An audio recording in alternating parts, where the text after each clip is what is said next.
Olá! O programa e podcast Saúde e Movimento está no ar. O único programa e podcast exclusivo da área da saúde que passa numa emissora de televisão aqui na nossa cidade e região. E hoje a gente vai falar sobre um assunto que é um tabu, que está sendo muito falado agora no mês de novembro, que é o Novembro Azul, mas principalmente sobre saúde masculina. E por isso eu convidei o Dr. Luciano, que já participou algumas vezes aqui do nosso programa, na verdade essa é a terceira vez, né? Terceiro ano aqui conosco, e na primeira vez neste formato, então seja muito bem-vindo, Dr. Luciano. Obrigado, Mayara, é muito importante esse espaço, né? Passamos pelo Outubro Rosa, agora é o Novembro Azul aí, dedicado à saúde do homem. Muito importante trazer essas informações todas para os homens também. Com certeza. A gente vai falar sobre Novembro Azul, mas como eu disse, vamos falar sobre saúde masculina. Aqui no programa a gente busca trazer vários conteúdos acessíveis, mas acaba que sempre vai pendendo para as mulheres, principalmente quando a gente fala de autocuidado e porque, como nós estávamos comentando aqui nos bastidores, infelizmente os homens ainda não cuidam tanto da saúde, mas isso está mudando, né, doutor Luciano? Olha, graças a Deus, né, esses fatores culturais que o homem tem ainda de bloqueio em relação à sua saúde estão mudando, né, os espaços que a mídia nos dá ajudam muito a trazer informações para o homem para que ele perca esse preconceito, né, nós homens vivemos 7 anos a menos que as mulheres, estamos perdendo em goleada. Nossa. Então é muito importante que a gente converse sobre aspectos relevantes para da saúde do homem, para que o homem cada vez mais procure se cuidar. Com certeza, e até porque quando a gente fala em saúde do homem, a gente precisa entender que esse homem, ele foi um jovem, ele foi uma criança, e a gente tem que começar a trazer essa cultura, como também nós estávamos conversando lá desde pequenininho, tanto para os meninos quanto para os pais, né, dessas crianças, desses jovens e que vão se tornar adultos. Antes de a gente falar um pouco sobre o Novembro Azul, você, né, que é especialista em urologia e também em cirurgia robótica, fala bastante, traz bastante conteúdos na tua rede social. Agora está com um projeto novo que a gente vai comentar também. Mas você traz muitos conteúdos, né, sobre a saúde masculina. Primeiro, eu gostaria que você falasse um pouco sobre a urologia, né? O que faz o médico urologista? Quais doenças, né, o médico trata? Porque não é só sobre o Novembro Azul, não é só sobre, né, o combate ao câncer de próstata. Com certeza. A urologia é uma especialidade médica que muitos acham que somente atende homens. Mas não, nós atendemos muitas mulheres também. É a especialidade que cuida do aparelho urinário, tanto do homem quanto da mulher, e do aparelho reprodutor masculino. Então a gente atua em todas as doenças dos rins, da bexiga, da próstata, da parte sexual também, né? Uma parte muito importante da urologia, né? Então a gente também ajuda muitos homens a recuperar a sua função sexual, ejaculação precoce, né? Trabalhamos muito na parte de oncologia, tratamentos de câncer. Então a urologia é uma especialidade muito ampla que acaba promovendo a saúde do homem, que isso é o mais importante, trazer a informação para que o homem tenha um envelhecimento saudável, né? Nós estávamos conversando aqui sobre fatores culturais. Hoje está havendo uma grande modificação, né? Os pais estão levando o adolescente para o consultório para a gente conversar sobre doenças sexualmente transmissíveis, sobre como evitar a gravidez, né? Sobre todos os aspectos de como cuidar da sua saúde para ter um envelhecimento saudável. Então, da mesma forma que as mulheres culturalmente já procuram o médico, né, logo quando tem a sua primeira menstruação, né, os meninos, os adolescentes também devem procurar e os pais aí estão dando um apoio muito grande nesse sentido para a promoção da saúde cada vez mais cedo.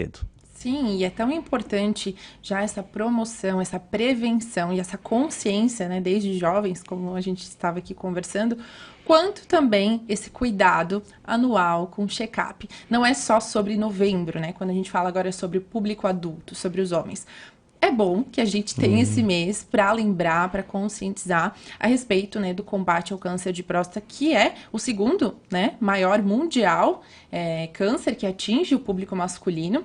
E entre os cânceres, né, masculinos é o que mais mata, é o segundo que mais mata também, né, doutor Luciano? Isso mesmo. Então, a gente precisa falar sobre esse assunto, não somente no Novembro Azul, mas falar ao longo do ano, para aquela pessoa, para aquele homem, né, e para aquela mulher que tem um homem em casa, né, que ama esse homem e quer o cuidado dele, também venha falar sobre esse assunto. Então, você falou brevemente aqui um pouquinho sobre a urologia, e eu gostaria que você falasse agora um pouquinho sobre né, especificamente o câncer de próstata. E a gente vai destrinchando aqui na nossa conversa todos esses temas que você já trouxe sobre a sua especialidade. Claro. Então, assim, nós temos que trazer informações muito importantes. Primeiro, o câncer de próstata não dá sintoma nos quadros iniciais. Eu acho que essa é uma informação muito importante que todos devem passar para os seus familiares. Então, esperar ter sintoma para procurar um médico é um grande erro. 1 em cada 6 homens terá câncer de próstata durante a sua vida. Então, assim, né, tu tem um grupo de amigos aí de 6, 7, 10 pessoas, pelo menos terá câncer de próstata durante a vida. E 1 em cada 36 homens, infelizmente, irá morrer da doença. Só no Brasil nós temos uma estimativa que esse ano mais de 65 mil novos diagnósticos de câncer de próstata vão ocorrer. E em torno de 17 mil homens vão perder a vida em decorrência dessa doença. Então, uma doença tão prevalente, uma doença tão comum, né, nós não podemos negligenciar, né? Principalmente porque hoje, com os tratamentos que nós temos, nós conseguimos atingir chances de cura de até 90%. Nossa. Vejam isso, 90%. Né? Então, um tumor maligno que poderia matar, se descoberto no começo, nós vamos curar em 90% dos casos. Então, a gente não pode ter medo, a gente não pode ter preconceito, o preconceito mata, né? Sim. Então, o homem tem que procurar cada vez mais cedo o médico para fazer os seus preventivos. E assim, a urologia não vai avaliar somente a parte da próstata, né, gente? Então, nós vamos fazer exames de colesterol, de diabetes, nós vamos fazer um apanhado geral de todo o organismo, porque o urologista não deixa de ser um clínico geral do homem, né, Mayara? Então, assim, nós vamos fazer um apanhado geral de todos os exames para que a gente consiga entender esse organismo como um todo e não focar somente numa doença, né? Não focar somente no mês de novembro também, eu acho que isso é muito importante, né? Sim. Mês de novembro a gente utiliza para conversar bastante com os homens, mas o homem tem que procurar o médico durante todo o ano, né? Não é só no mês de novembro que tem que procurar o médico. Então, fazer essa mudança cultural vai fazer com que o homem tenha mais saúde, consiga envelhecer com maior qualidade de vida. E viver aí juntinho com a mulherada, né? Com certeza, nós estamos perdendo de goleada, né? 7 anos a menos que as mulheres. E como você disse, a maioria das vezes por conta do preconceito. Preconceito. Olha só, a chance de cura, 90%, é uma porcentagem muito alta. Enorme. E com a tecnologia que a gente tem, né, com os avanços que a gente tem, de falar sobre a cirurgia robótica também depois, realmente, né, morrer por algo que você tem uma chance tão grande de cura é um desperdício da vida. E eu queria te perguntar, doutor Luciano, por que você acha, na tua opinião, que os homens ainda têm tanto preconceito em buscar não somente o médico, principalmente, né? Porque a maioria dos homens, às vezes, não busca nem um clínico geral, não gosta de hospital, não gosta de ir no médico. Eu vou até fazer uma fofoca aqui, que provavelmente ele deve estar assistindo. Meu pai é assim. E tu conhece ele. Conheço bem. Ele não gosta, né? Então, assim, por que você acha que os homens ainda têm tanto esse preconceito e esse receio, esse medo de buscar, né, uma avaliação? Será que é o medo de descobrir que tem algo? Será que é o medo de ser examinado? O que acontece? Bom, eu vejo primeiro como um fator cultural, né? O homem, ele é criado para ser forte, para só procurar o médico quando tiver algum sintoma. E isso realmente é um grande erro, né? Nós homens devemos procurar o médico regularmente. O homem tem muito medo também de descobrir alguma doença, né? Ou seja, ele tem aquele receio de ir no médico e achar alguma coisa que ele não quer ver. Mas a gente tem que entender que quanto mais cedo nós encontramos, maiores são as chances de cura de todas as doenças. Então, esse fator cultural a gente tem que modificar. E graças, né, a espaços como esse teu que tu estás dando para nós, realmente a gente consegue mostrar para o homem, mostrar para a companheira, né, a importância da realização de exames. E muitos homens também acham que vão deixar de ser homens pela realização do exame da próstata. Isso é um grande erro. Um exame rápido, um exame indolor, um exame que traz muitas informações e pode fazer um diagnóstico logo no comecinho. Então, o homem que procura, o homem que se ama, né, ele vai procurar o médico. E a mulher que ama o seu companheiro e ama o seu marido também vai conseguir, né, convencê-lo a procurar o médico, né? Muitas mulheres ligam para o consultório, tá, Mayara? Sim. Marcam consulta para o seu marido para que ele vá fazer o seu check-up, fazer o seu exame anual. E eu acho isso muito legal, né? Isso Sim. mostra que realmente a mulher está preocupada com o Sim. seu companheiro, que ama o seu companheiro e faz com que ele procure o médico. Esse apoio, ele é fundamental dentro de uma relação, Fundamental. né? Você ter uma pessoa ali do teu lado, uma companheira, um companheiro, tanto o homem, né, Claro. dar esse suporte também para a mulher, quanto a mulher, né, apoiar o seu companheiro. Como a gente está falando aqui sobre tabu, sobre preconceito, fazer, né, piadinha, chacota sobre esse assunto acaba fazendo com que as pessoas se afastem ainda mais, né, de procurar um médico, uma avaliação, ou nem queiram tocar no assunto. Imagina falar sobre isso numa roda de homens, né, numa roda de conversa, onde o público masculino acaba se incomodando, acaba se sentindo constrangido, porque não tem essa liberdade, às vezes não tem intimidade, não se sente confortável em falar sobre um assunto que, na verdade, deveria ser abordado de uma forma super tranquila. É sobre saúde. Com né? certeza, né? E assim, o homem ele também tem que modificar muito esses parâmetros de cuidado com a saúde, né? Por que que o homem vive menos que a mulher? Porque o homem bebe mais, o homem fuma mais, ele se expõe a fatores de risco também maiores, né? O trânsito é um deles, né? Então, o homem não tem tantos cuidados com a saúde quanto a mulher. A alimentação do homem é de pior qualidade que a mulher. O homem faz menos atividade física que a mulher. Quantos cheques você que é homem já deu É verdade. nessa lista que o doutor Luciano está falando? É verdade, a gente vê assim, né, que no baile da terceira idade tem muito mais mulheres do que homens, né? Pois Então é. a gente tem que modificar isso, né? Eu acho que a gente tem todas as armas para conseguir modificar. Então só depende de nós para a gente conseguir mudar esse histórico natural. Legal. Falando sobre isso, já que você falou sobre fatores de risco, seriam esses, então. Mesmo que o câncer, ele pode, não somente o câncer de próstata, né, mas falando até de outros, fatores de risco seriam esses que você falou, mesmo o câncer sendo silencioso.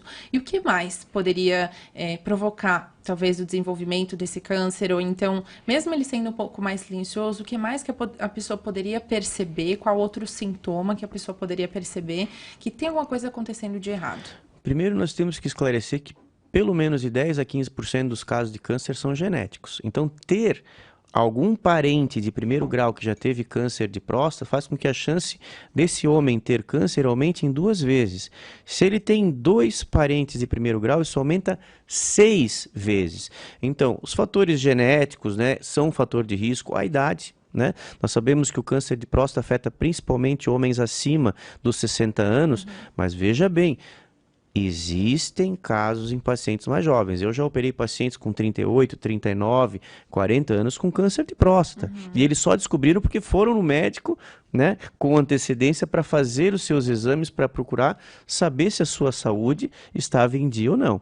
Então, nós precisamos mudar esse contexto, procurar o médico cada vez mais cedo para mudar essa realidade, né? Claro, fatores relacionados, né, à alimentação, atividade física, evitar o cigarro, dormir bem, né? Ter boas horas de sono, ser feliz, ser grato, são fatores que vão ajudar a gente a não ter, não só o câncer, Sim. a maior parte das doenças. O nosso corpo entende quando a gente está feliz, né? Sim. E ele entende quando a gente está triste, né? Existem já inúmeros estudos mostrando que doenças psicológicas, o estresse, a ansiedade, podem se manifestar através de doenças orgânicas, doenças realmente, né, como câncer, como outras doenças.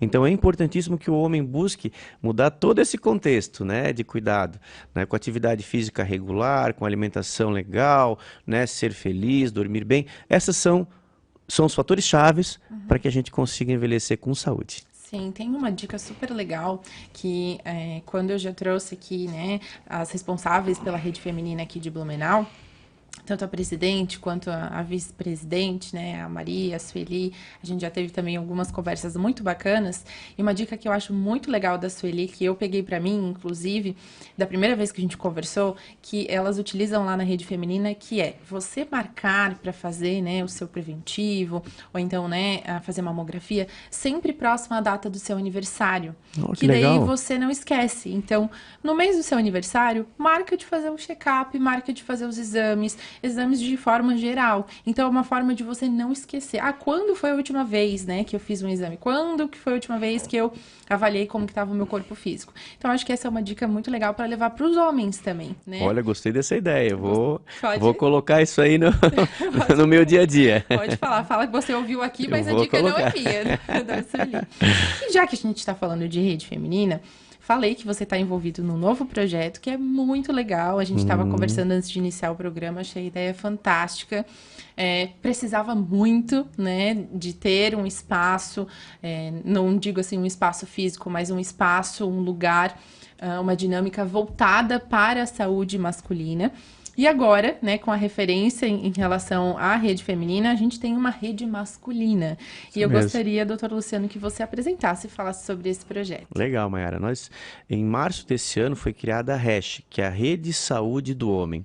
Nos mesmos moldes da Rede Feminina de Combate ao Câncer, né, nós estamos tentando, né, trazer essas informações para o homem, esse apoio para o homem também em relação à sua saúde. Então, isso está partindo de alguns voluntários, né? Nós somos em torno de 15 voluntários que iniciaram a RESH, né? A fundação foi dia 31 de março desse ano, não completamos nem um aninho de vida ainda, mas a gente já está trabalhando, né, junto com a rede feminina para nós conseguirmos trazer cada vez mais informação, né, para os homens, para que a gente consiga também colocar na cabeça do homem essa importância do cuidado com a saúde, né? E esses espaços, né, como tu estás nos dando aqui, ajudam muito, né? Porque a gente consegue falar abertamente com o homem, falar sobre problemas que às vezes são tabus, né? Para que o homem tente se cuidar, tente se prevenir, né?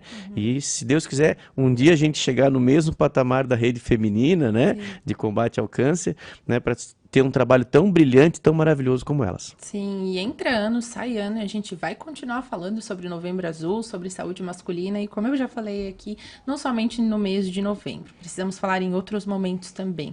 Algo que eu deixei anotado aqui é que a gente tem uma média, né, mais ou menos, de que o homem ele deveria fazer esse check-up, ele deveria fazer essa consulta periódica no urologista a partir dos 50 anos, né? Para ficar mais atento a essa possibilidade do câncer.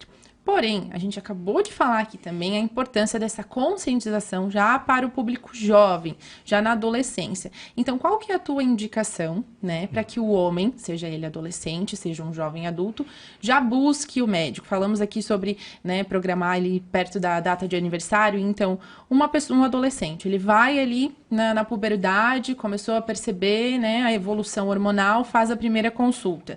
Depois de quanto em quanto tempo que é legal, então, um homem procurar o médico? Bom, primeiro é bom falar qual que é a determinação da Sociedade Brasileira de Urologia, né? Certo. A Sociedade Brasileira de Urologia preconiza que o exame de próstata se inicie a partir dos 50 anos se o homem não tem histórico familiar de câncer de próstata. Se ele tem algum parente, começar aos 45 anos. Como eu disse, existem casos bem mais jovens de pacientes com câncer de próstata. Mas o nosso foco, o nosso ponto principal é mudar esta cultura, né? Ou seja, fazer com que o adolescente já vá procurar o médico, né, regularmente. Não para fazer exames de próstata, obviamente, mas conversar sobre a sexualidade, explicar formas de evitar uma gravidez indesejada, evitar doenças sexualmente transmissíveis, né? Fazer a promoção da saúde desse jovem, desse adolescente, né? O que ele pode fazer para ter um envelhecimento saudável, né? Porque se ele começar cada vez mais cedo, vai ser melhor, né? Ele vai ter um envelhecimento mais saudável. Então nós temos que ter um papo bem aberto. E hoje em dia existe um bloqueio muito grande, né, entre os pais e alguns pais e filhos para conversar sobre esses aspectos de sexualidade, doenças sexualmente transmissíveis, enfim.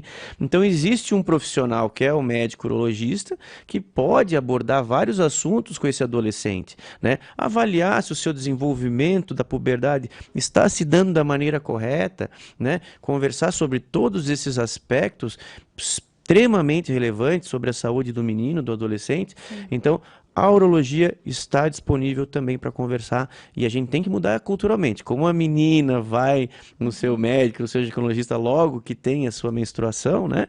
O menino, o adolescente, também deveria procurar um médico para fazer exames, para fazer um check-up periódico, ver se existe alguma doença, né? Porque nós podemos conversar sobre vários assuntos e, além disso, ainda descobrir alguma doença bem no começo. Sim, e como nós falamos aqui, não é somente, né? Não é somente sobre o câncer de próstata, existem inúmeras outras doenças e disfuncionalidades. Então, já que a gente começou a falar sobre, antes só uma dúvida, uma pergunta. Qual que é a relação que tem, por exemplo, de histórico genético ou familiar de pessoas que já tiveram câncer na família? Por exemplo, né? Eu sou um homem. E aí, meu pai teve câncer de próstata, a minha tia teve câncer de mama. As chances são maiores?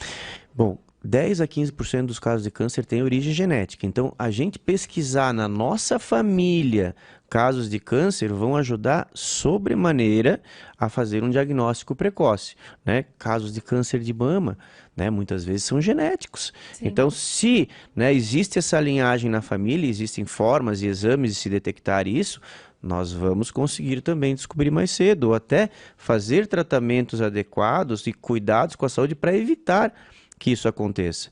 Mas a parte genética, infelizmente, existe e a gente tem que trabalhar, né, com as informações que nós temos para poder prevenir a saúde dessas pessoas. Mais um sinal de alerta, né? Então, se você já identificou que na sua família, né, teve alguém que teve câncer, seja o público feminino ou então, né, o público masculino, aí os seus parentes, é bom sempre investigar e ficar atento, porque você pode desenvolver, não porque você tem, você não cuida da sua saúde, você não cuida da sua alimentação, mas às vezes pode ser, né, uma predisposição genética, como o Dr. Luciano falou. Esses fatores de alimentação, de cuidados com a saúde, às vezes são gatilhos, né? Sim. Alguma doença que está mais adormecida, a gente, né, pode fazer com que ela aconteça por maus hábitos de vida.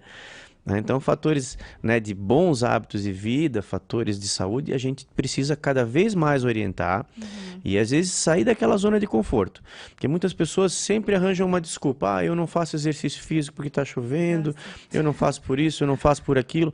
Né? A gente tem que colocar a importância da atividade física na vida dessa pessoa. Sim. Se existe uma coisa que nós podemos falar que é, ou que podemos dizer que é a fonte da juventude, é a prática de atividade física. Então, praticar atividade física não vai promover ou impedir somente o câncer, ele vai evitar várias doenças, doenças do coração, doenças do aparelho circulatório, vai prevenir várias doenças. Então, a prática de atividade física a gente tem que tentar colocar sempre como uma prioridade na vida das pessoas. Sim, e é tão gostoso, né? Às vezes na hora a gente tá com aquela preguiça, não quer ir praticar atividade física, ainda mais em dia de chuva, por exemplo, ou tá cansado, que seja, né? Qualquer desculpa que a gente pode inventar ou motivo para procrastinar, só que depois não tem como. Depois que você faz qualquer atividade física, a sensação de relaxamento, de bem-estar, de prazer, né? O prazer e a satisfação de você não só se sentir bem consigo, mas também de observar, né, no teu corpo essa sensação. Essas mudanças, você com olha certeza. No externo e você percebe que aquilo que você está sentindo internamente está refletindo no externo. Bons hábitos de vida. Exatamente. Falando sobre ainda o público adolescente, vamos voltar um pouquinho. Quando a gente fala em adolescente, automaticamente, né, dá para lembrar sobre puberdade, aquela enxurrada de hormônios, né, os pelos que vão crescendo pelo corpo, o aumento, né, da libido, a procura, querendo ou não, né, do público jovem pela satisfação sexual. E eu queria que você falasse agora um pouquinho o primeiro ponto, que seria sobre masturbação. Né? Algo que a gente também tem um tabu aí, e a gente precisa falar sobre esses assuntos, claro, tanto, né, da feminina quanto da masculina, mas tem homens que têm ainda um certo receio de falar sobre isso. Embora alguns gostam de falar, né, para os amigos e comentar e compartilhar experiências sexuais que às vezes são ilusórias e inventadas, né? Muitos ainda têm um certo preconceito justamente de perguntar para um médico e aí vão procurar no Google ou então, né, vão experimentando e vivenciando vivenciando e não tiram a dúvida com o profissional correto. Com certeza, né? Eu acho que a parte do conhecimento do corpo, ela é uma coisa que já vem, né, logo com essas mudanças que o corpo vai tendo. E é muito importante que o menino, que o adolescente, ele procure conhecer, né, o seu corpo. A masturbação, né, é uma prática saudável para esse menino se conhecer, né? Obviamente, né, da forma correta, né? Então, assim, nunca em exagero também, vamos deixar bem claro, mas ela faz parte do conhecimento do corpo do adolescente e do menino. Ele deve se conhecer para que ele tenha um desenvolvimento sexual saudável, né? Então, quantos grilos, né? Hoje em dia a gente vê assim, a grande maioria dos processos de problemas sexuais muitas vezes acontecem por um mau desenvolvimento dessa fase da vida, da masturbação, né?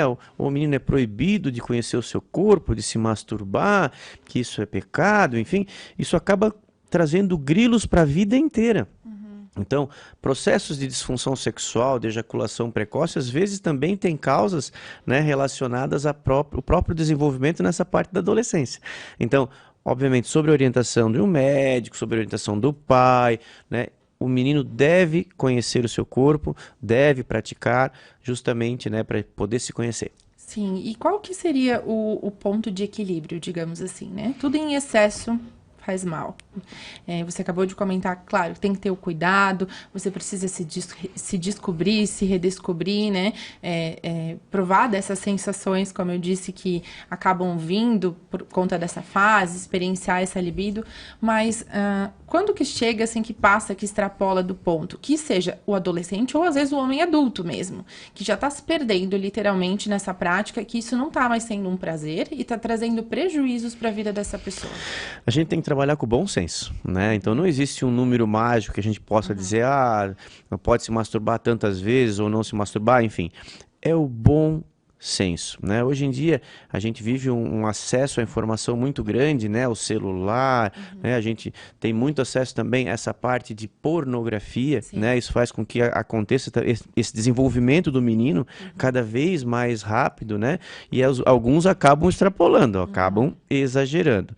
Então, conversar com o profissional, conversar com seu pai, com a sua mãe, vão trazer esse ponto de equilíbrio, esse bom senso na realização da masturbação, né? E as informações que esse menino vai ter nessas conversas são extremamente importantes para que ele tenha um desenvolvimento saudável, né? Sem grilo, sem problemas, para isso não gerar um problema relacionado à parte sexual no futuro. Sim, e é importante esse diálogo aberto tanto com os pais, né, que é, querendo ou não, a referência ali que o jovem acaba tendo, né, mais próximo, e também com a sua companheira, né, quando adulto, né, o homem também conseguir conversar isso com a sua companheira, os dois terem um relacionamento aberto nesse sentido, para que um possa expor para o outro essa questão, seja da masturbação, ou seja, dos prazeres também durante a relação sexual.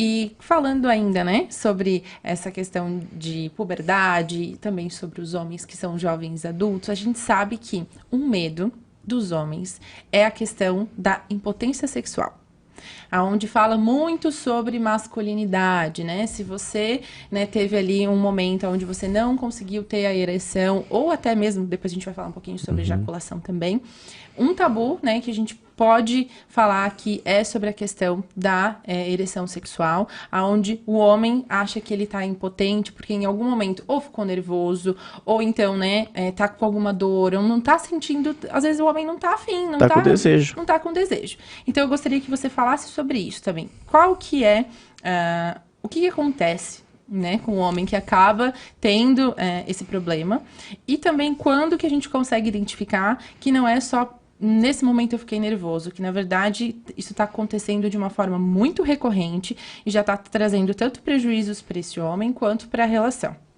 Então, o que é a impotência sexual? É a incapacidade de manter uma ereção satisfatória para um intercurso sexual. Primeiro vamos botar números aqui, que é muito importante, né? 52 a 55% dos homens no Brasil têm problemas de ereção. Isso é uma coisa muito comum, tá? É mais da metade dos homens que têm problemas de ereção. E a principal causa, em 80% dos casos, é a psicológica. Olha só, gente. Então, assim, né, a parte de ansiedade, a parte de estresse, estresse, né? A parte de realmente o homem não estar bem naquele momento, faz com que ele possa ter, né, um mau desempenho ou até uma falha de ereção. Sim. Isso é muito comum. Nós temos que tirar, né, da cabeça do homem que isso aí acontece raramente. Não, é muito comum.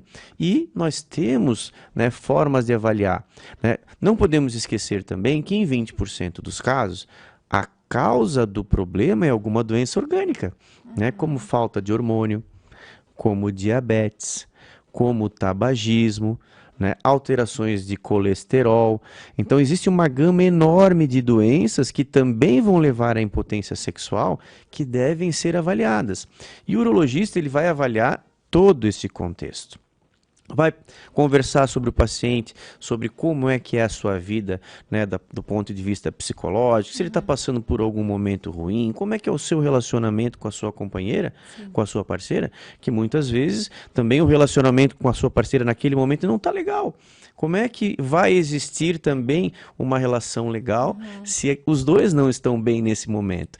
Então, muito importante a gente conversa também sobre como, né, ter esse papo com a sua companheira, né, para que os dois estejam bem para uma relação. Porque se o homem não está bem, a mulher também pode não estar com vontade, e isso acaba gerando o problema, né? O homem, né, ele não é preparado para falhar sexualmente. Quando isso acontece, ele se culpa. A autoestima, a confiança do homem vão lá no chão. Quando ele vai tentar uma nova relação depois de uma falha ou de um mau desempenho, aquilo está no subconsciente. E isso gera o que nós chamamos de ansiedade de desempenho sexual. E essa ansiedade de desempenho, ela vai fazer com que o organismo do homem libere adrenalina. E a adrenalina vai fechar a artéria que leva sangue para o pênis. E o pênis que está em ereção vai amolecer ou não vai nem endurecer. Então, isso é um contexto de aspecto psicológico, levando a um fator mecânico, que é a diminuição do fluxo sanguíneo para dentro do pênis. Nós não podemos esquecer que é uma ereção. É o sangue entrando dentro do pênis. Se o sangue não entra, não existe ereção. Então, a principal causa ainda é a psicológica. Olha só. E a gente tem que trabalhar muito isso na cabeça do homem, porque é muito difícil também hoje em dia, né, o homem e a mulher não serem vítimas do estresse. Né? A nossa vida moderna, ela faz com que o estresse seja uma coisa praticamente permanente na vida de várias pessoas. O que muda de um homem, de uma mulher para outra, é a forma como a gente lida com o estresse. Né? Então, tem pessoas que lidam com o estresse e acham que aquilo vai mudar a vida deles, a vida acabou. Tem pessoas que têm uma possibilidade melhor de avaliar o que está acontecendo e buscar uma alternativa para resolver aquele problema que está gerando o estresse. Então, isso é muito importante, né? Avaliar a parte da psicológica do paciente, avaliar como é que estão os hormônios, né? O homem vai ter uma queda dos hormônios, como as mulheres têm com o passar da idade, e isso também pode ser a causa do problema, né? Então, nós temos reposições hormonais, nós temos tratamentos com comprimidos, com injeções, ou seja, eu sempre falo para os meus pacientes que o homem que quer ter relação, ele pode ter relação até o último dia da sua vida, né? Se ele quiser, nós temos possibilidades de tratamento para todos os homens. Se nós conseguimos fazer um homem que fez cirurgia, né, de um câncer de próstata ter ereção no pós-operatório, por que nós não vamos conseguir resolver problemas tão mais simples, né, como esses problemas do dia a dia? E para isso a gente precisa abrir a cabeça, Ter conversar cabeça boa. sobre isso. Eu tenho mais duas perguntas ainda sobre essa temática aí da impotência sexual e da ereção. Mas antes disso, antes da gente dar continuidade na nossa entrevista, tá muito legal o bate-papo. Espero que você que está aí nos assistindo ou nos ouvindo esteja também gostando. Então, a gente vai fazer um breve intervalo comercial, mas fique conosco que já já a gente volta falando sobre saúde masculina com o Dr. Luciano.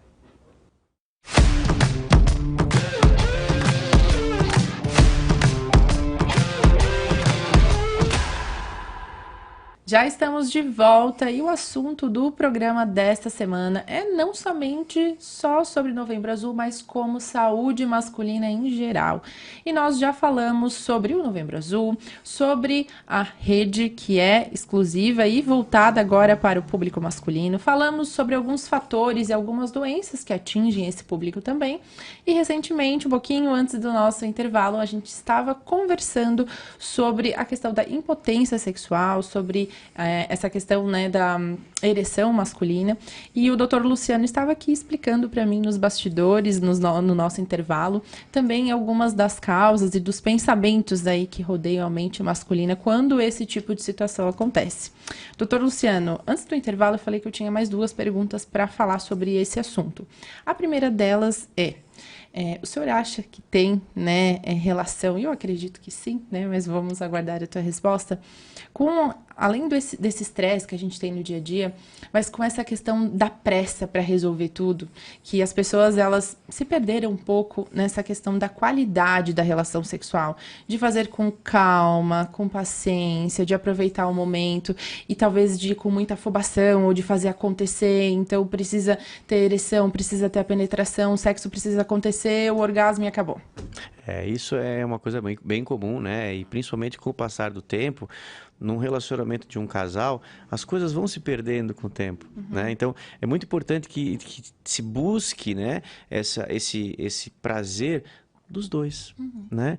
O que a gente vê também muito são casais jovens, né?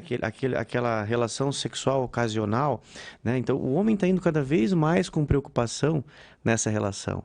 Até pelo próprio empoderamento feminino, isso dá medo no homem, né? Infelizmente, as mulheres estão assustando os homens. assustando em alguns aspectos, e o homem tem que ter uma cabeça boa, entender que isso é uma coisa natural, né? Ou seja, a mulher tem esse empoderamento e a gente tem que explorar todo esse empoderamento também em favor do prazer numa relação sexual, né? Mas vida e esse prazer, eles têm que estar sempre unidos com um bom relacionamento com a pessoa que tu tá. Sim. Né? Então, o amor, cultivar o amor na pessoa que você tá, que é a pessoa que você ama, né? Fazer as pequenas coisinhas, aquele carinho, né? Aquele café da manhã na cama, né? Aqueles cuidados, né? A mulher gosta de ser cuidada, né? São coisas importantíssimas para que a gente faça com que um relacionamento sempre esteja florescendo, né? Não seja aquele negócio que só no começo do relacionamento é uma coisa boa. Tem que se manter isso, e um casal que conversa bastante, um casal que se ama, acaba conseguindo isso. Claro, e fortalecendo o vínculo, aumentando inclusive essa libido, tesão, né, pelo casal, não somente pelo ato sexual, né, Com pelo certeza. prazer do ato sexual, mas o tesão do relacionamento, né? É isso aí. Que isso também é qualidade de vida e bem-estar. Com certeza. E falando ainda sobre essa questão, né, do sexo em si, da ereção e da impotência, o quanto que o consumo de álcool e drogas e até mesmo a medicação está relacionada? Porque às vezes a pessoa, ela tá cuidando da alimentação, né? Ela faz atividade física, ela procura não ser uma pessoa tão estressada, faz terapia, mas ela dá uma pesada ali na bebida alcoólica, ou faz uso de alguma substância, ou até mesmo nenhum desses, mas faz uso de alguma medicação controlada. Sim. O álcool, né, ele tem uma especialidade muito, muito grande. Se você consumir álcool em uma certa quantidade, né, uma quantidade exata, ele vai ser potencializador da relação sexual, da ereção. Passou deste limite, ele vai ser depressor, ou seja, ele vai causar problemas na ereção. Então, o homem não pode nunca exagerar nessa parte do álcool.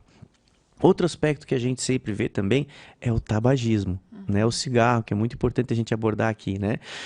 Eu sempre falo que é muito mais certo que um homem que fuma vai ficar impotente do que vai ter um câncer de pulmão. Nossa, olha Tá? só. Então, o homem que fuma, ele com certeza em algum momento da sua vida vai ficar impotente pelos malefícios do cigarro, né? Drogas, de uma maneira geral, a gente sabe que isso vai prejudicar, com certeza. Então, assim, a pessoa deve fugir desses maus hábitos, né? Para que tenha um desempenho sexual legal, né? Aquilo tudo que a gente já conversou também, né? Da atividade física, da alimentação legal. A gente não pode ser regradinho 100% sempre, né? Algumas vezes a gente vai comer alguma coisinha que não é ideal, né?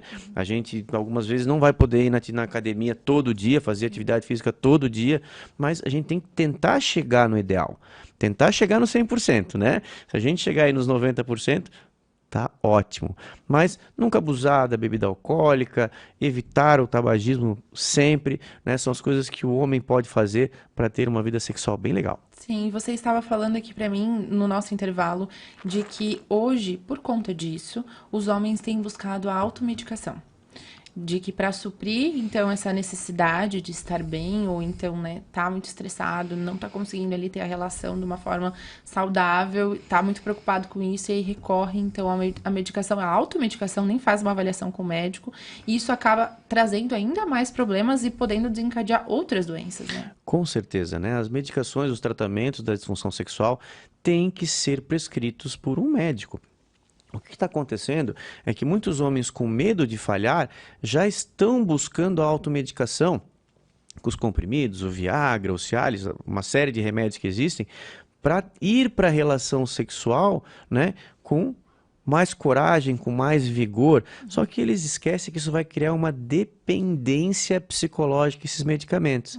E às vezes, se ele não for para a relação tomando um comprimido desse, ele vai se sentir menos homem, vai se sentir com medo, e isso vai gerar toda aquela cascata que nós conversamos, né? Da ansiedade de desempenho sexual e as falhas de ereção. Então, os medicamentos, eles têm que ser muito bem avaliados, muito bem prescritos, até porque nós temos que ver a causa do problema. Se for baixa de hormônio, não adianta ficar dando Viagra para o paciente. Sim. Nós temos que repor o hormônio que está faltando no corpo dele para que ele possa ter um desempenho legal, né? Então, são vários tratamentos que nós temos.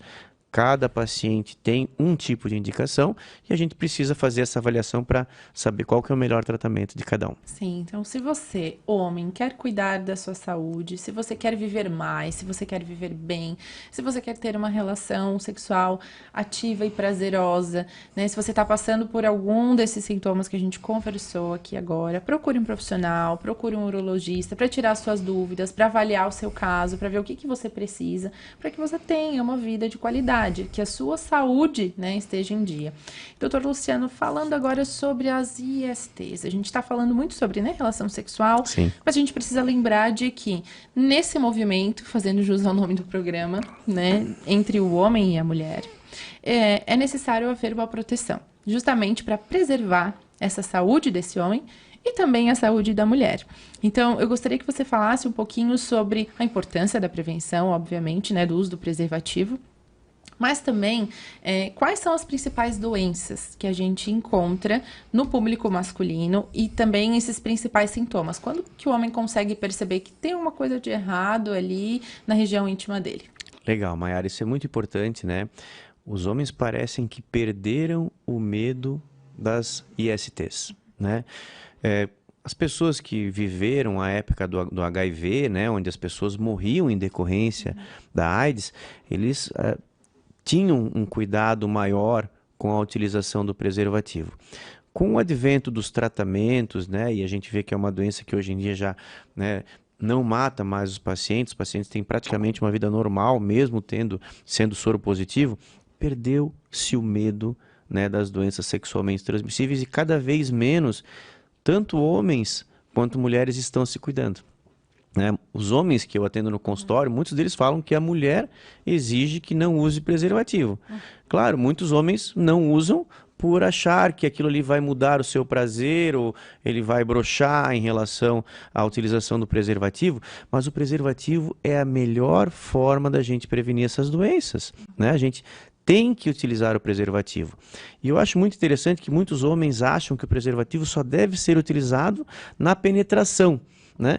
E as mesmas doenças que o homem pega na penetração vaginal, ele vai pegar no sexo oral também.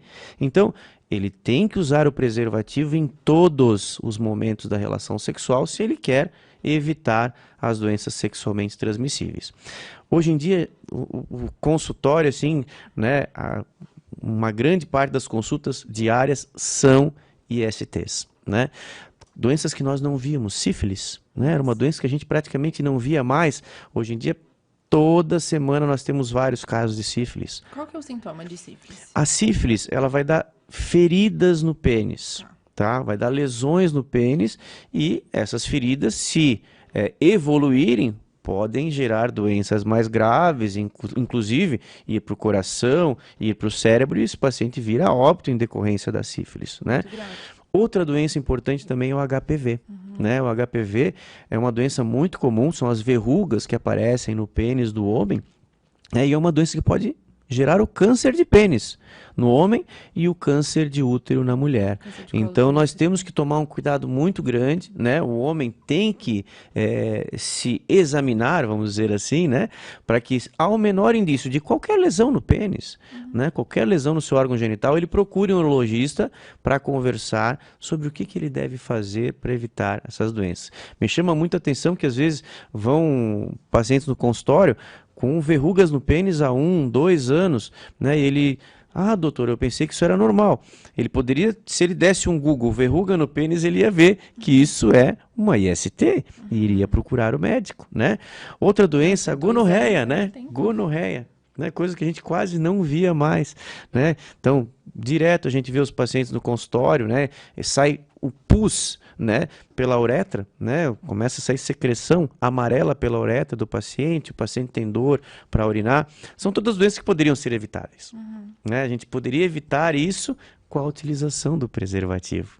Né? Então, né, homens, tentem se cuidar, evitem isso, que doenças podem ser muito sérias e podem mudar a vida do paciente. Com certeza, e ninguém gosta, né, de ficar se sentindo desconfortável, sentindo dor, enfim, olhar para si mesmo e ver que não tá legal, achar que vai passar assim, sem procurar nenhuma ajuda. Então, como é importante você se olhar no espelho, se sentir bem com aquilo que você tá vendo, se sentir confortável nas suas funções básicas, né? Certeza. Imagina ir urinar e não conseguir, né, porque tá sentindo uma dor, uma ardência, tá saindo uma secreção. E até mesmo isso que a gente estava comentando aqui sobre a relação sexual, como é que você vai se sentir confortável na frente da sua parceira se você tá ali, né, com a tua região adoecida. Então, como é necessário a gente ter esse autocuidado. Se a gente não cuidar da gente, quem vai fazer isso? Com certeza, né? Eu sempre falo também que não existe mais parceiro ou parceira confiável numa relação ocasional, né? Ou seja, os homens e as mulheres têm que exigir, né, a proteção. Né? Eles têm que cuidar para evitar as doenças sexualmente transmissíveis. Claro, tu estás num relacionamento fixo, você confia naquela pessoa, aquela pessoa confia em você, né? Tomando todos os cuidados, né, em relação à gravidez, né, pode deixar de utilizar o preservativo, desde que seja um consenso entre os dois. Sim, e que ambos estejam com os exames em dia, né? Isso mesmo. Doutor Luciano, falando sobre gravidez, já que você acabou de mencionar, a gente falou sobre a questão das ISTs e sobre, né, o uso de preservativo, mas sobre algo que também atinge o público masculino, e igualmente, né, o feminino, quando a gente fala de um casal, mas é algo que mexe também com a masculinidade, com essa questão de o homem não se sentir capaz, né, provedor, procriador, que é a infertilidade. Então, a gente está caminhando para o final da nossa entrevista, mas antes disso eu gostaria que você abordasse esse tema, porque também é algo que mexe muito com a mente dos homens. Querer, né, ter um filho e por algum motivo não conseguir. Quando que é indicado um médico começar, um homem começar a se preparar, então, para ter um filho? Quando que ele deve fazer um espermograma, né? Quando que ele pode identificar se tem alguma coisa de errado ali também, disfuncional, se isso é perceptível, né, antes de qualquer exame clínico? Bom, a infertilidade conjugal ela tem aumentado cada vez mais, né? O casal ele está deixando para ter filhos cada vez mais tarde, né? Nós sabemos que a fertilidade feminina ela vai diminuindo com o passar do tempo. Sim. E nós estamos enfrentando um problema muito grande que é o uso indiscriminado de anabolizantes também entre homens. E isso acaba gerando muito problema de infertilidade que a gente vê no consultório. Então, assim, tomar muito cuidado, né? São medicações que podem causar infertilidade, como outras doenças também, né? Como a varicocele, que são varizes nos testículos. Então, o homem que quer saber sobre a sua fertilidade é muito simples, é só procurar um urologista, fazer um espermograma, vai saber se está tudo bem com o seu corpo, se ele tem a capacidade de ser pai. Mas hoje em dia, os tratamentos estão tão avançados em relação à fertilidade, Mayara, que o casal que quer ter filho, consegue ter filho. Graças a Deus aí com os tratamentos que existem, né? A chance disso acontecer é muito grande. Então, não deixe o casal de ter esse seu sonho, né? Porque isso é extremamente importante. Isso é legal, inclusive, para conversar já quando está iniciando a relação, antes mesmo de pensar em ter filho, né? Porque aí você já consegue identificar também se o parceiro tem essa vontade, Claro. se ele está em dia com os exames, se ele tem esse conhecimento, porque às vezes vai deixar para pensar nisso na hora que quer ter o filho. E como é importante já fazer essa prevenção, já começar a se preocupar com o seu corpo. Tá, eu não quero agora, não é o meu desejo. Mas quem sabe o dia se eu quiser ter, né? Como é que tá o meu corpo? Como é que tá a minha Por que saúde? não saber se pode ou não, né? É o medo, Uma aquilo coisa que a gente tão falou, simples. é aquilo que a gente falou no início da entrevista. Eu não quero saber. Então, assim, ó, eu não sei qual é o resultado, então eu prefiro nem saber. Eu já nem vou investigar, porque vai que aparece alguma coisa, né? Então, a gente precisa mudar isso cada vez mais. Eu quero agradecer a tua participação aqui no nosso Obrigado, programa, Mayara. nesse novo formato, né? Já pelo 3º ano aqui conosco, no Novembro Azul, falando sobre saúde masculina, mas dessa vez a gente conseguiu explanar um pouquinho mais, tivemos mais tempo aí para o nosso bate-papo. E eu quero finalizar a nossa entrevista pedindo para você, então, deixar uma mensagem aí para os homens, para que a gente, de novo, não foque só no mês de novembro, mas para que os homens, eles comecem cada vez mais a buscar o seu autocuidado. E fique atento aí aos conteúdos que você também vai estar divulgando, né, para a rede masculina e também para esses outros assuntos acerca da saúde masculina. Bom, Mayara, é muito importante, né, que o homem tenha bons hábitos de vida. Então, tudo aquilo que a gente falou, né, sobre prática de atividade física, alimentação, cigarro, bebida, o homem tem que procurar cada vez mais cuidar da sua saúde. Prevenção de câncer, prevenção de doenças, isso o homem vai conseguir com a realização de exames preventivos, ou seja, procurar o médico, ir atrás do médico, né, saber se o seu corpo está legal, se o seu corpo está bem. Então, nós temos que trabalhar com prevenção, mas também fazer exames para descobrir logo no começo. Exatamente. Então, mais uma vez, muito obrigada pela sua participação. Fica a mensagem do Dr. Luciano para você, homem, e para você, mulher, né, que tem um homem em casa, como a gente falou, que conhece um homem, que ama um homem. Então, traga esse conhecimento, esse conteúdo, divulgue aqui o nosso conteúdo, tanto o programa, você pode assistir, você pode ouvir, para que a gente desmistifique esses tabus, não somente sobre aquilo que a gente falou no Novembro Azul, mas também sobre esses outros assuntos que ainda, infelizmente, fica aquele constrangimento. Então, a gente espera que, a partir de hoje, pelo menos aqui pela TV Galega, você tenha mais acesso a esse tipo de conteúdo e você mude aí a sua relação com a saúde masculina. Verdade. Ficamos por aqui. Quero agradecer os nossos patrocinadores e também os nossos apoiadores que acreditam nesse conteúdo de saúde que é divulgado aqui no podcast e programa Saúde em Movimento. Muito obrigada a você, parceiro, que está aqui acompanhando, né, e valorizando esse trabalho, esse projeto que é em prol da área da saúde. E, claro, eu não posso deixar de agradecer a você que está nos assistindo e nos ouvindo. Muito obrigado pelo seu carinho, pela sua companhia e pela sua audiência. E eu te espero na segunda-feira que vem no nosso próximo programa.